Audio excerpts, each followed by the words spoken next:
ప్రపంచంలోనే అత్యంత ప్రసిద్ధి చెందిన వజ్రం కోహినూర్. ఇప్పుడు అది లండన్లో ఉంది.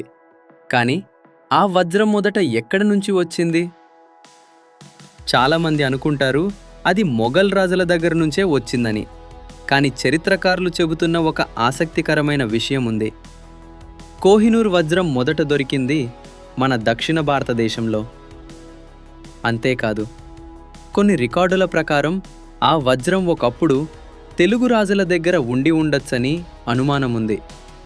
మీరీ వీడియో లాస్ట్ దాకా చూడండి, మీకు అర్థమవుతుంది.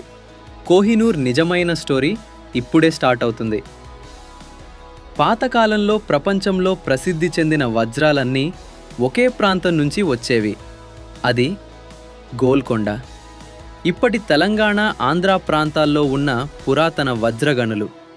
చరిత్ర రికార్డుల్లో ఉంది కోహినూర్ డైమండ్ గోల్కొండ మైన్స్ నుండి వచ్చింది అని. అప్పుడు ఆ ప్రాంతాన్ని పాలించిన వారు ఎవరు? కాకతీయులు. 13వ శతాబ్దంలో ఓరుగల్లు అంటే వరంగల్ కాకతీయుల రాజధాని.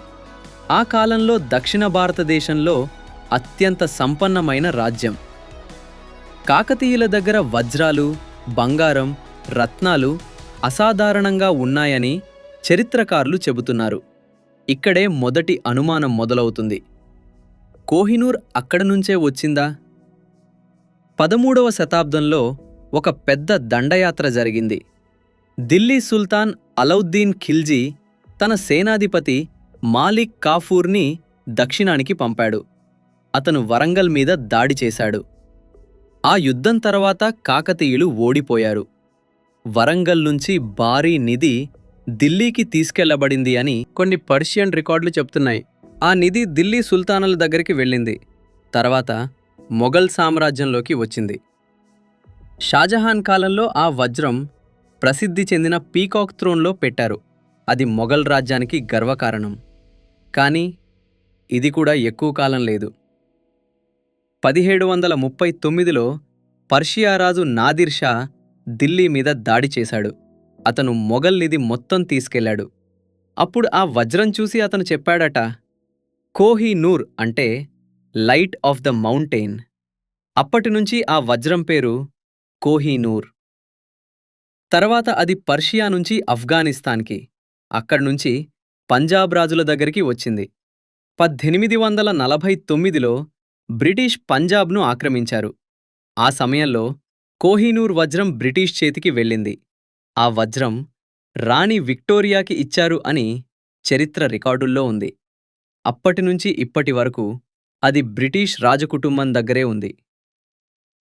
ఇప్పుడు ప్రశ్న ఏమిటంటే, ఆ వజ్రం భారతదేశం నుంచే వెళ్ళింది. అది తిరిగి ఎందుకు రాలేదు? చాలాసార్లు భారతదేశం దాన్ని తిరిగి ఇవ్వాలని అడిగింది. కానీ బ్రిటిష్ ప్రభుత్వం ఒక మాట చెప్పింది. అది యుద్ధంలో వచ్చినది. అంటే వాళ్ళు దాన్ని తిరిగి ఇవ్వలేదు. ఒక వజ్రం కాకతీయుల నుంచి ఢిల్లీకి, ఢిల్లీ నుంచి మొఘల్స్కి, మొఘల్స్ నుంచి పర్షియాకి, అక్కడ్నుంచి పంజాబ్కి, అక్కడ్నుంచి బ్రిటిష్కి, ఇలా శతాబ్దాల పాటు ప్రయాణం చేసింది. కానీ ఆ వజ్రం పుట్టింది మన నేలలోనే. మీరీ వీడియో లాస్ట్ దాకా చూశారంటే మీరు నిజమైన హిస్టరీ లవర్స్. మీ ఒపీనియన్ ఏంటి? కోహినూర్ ఇండియాకి తిరిగి రావాలా? కామెంట్స్లో చెప్పండి. ఇంకా ఇలాంటి నిజమైన చరిత్ర కథలు కావాలి అంటే సబ్స్క్రైబ్ చేయండి.